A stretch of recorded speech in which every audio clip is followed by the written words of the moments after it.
Siyakhuleka-ke naba abakhongi-ke manje bayaphuma bayocela isihlobo esihle-ke becela udodana kwenu-ke sicela-ke indlela enhle baphume nani-ke konke kuhambe kahle iy'ngxoxo zamalobolo zihambe kahle siyabonga. Eyi Mdletshe nawe ukhulukayo ngiyanithemba madoda kodwa kufanele nazi ukuthi akuwona umsebenzi olula udinga abantu-ke abayaziyo into abayenzayo bazimisele bangadlali amanye amadoda. Uhle ngoba uyazi. Utshele Mdletshe ukuthi njengoba ethathe ethini uthathe umakade bona. Ningakhohlwa-ke ihlambu zenu madoda, mhlawumbe niphelele. Kanti sekuyoliwa yena esengaze behlome bephelele nje.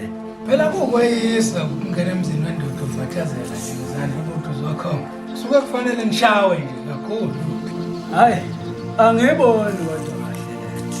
Nishawelane ebani benilethe izinkomo. Banizokhuluma ngezinkomo.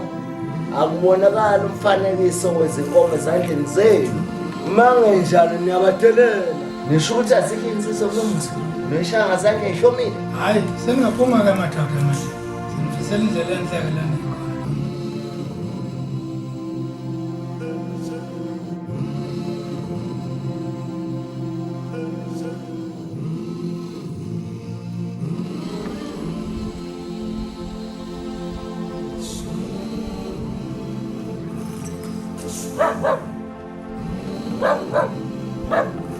Siyakhuleka kunina bakwadladla, nina bakomkabatheni. Iyakhuleka kutandana kwambatha. Ithi azosicelela ihlobo esihle. Siyagodola. Cela nisokhela umlilo.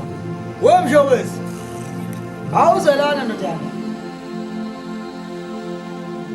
Awusize ndodana. Awutshela abantu abalapha esangweni ukuthi abengisize behambe belebuye beyekungifundekela ngoba ngicasuka. Ngiyezwa.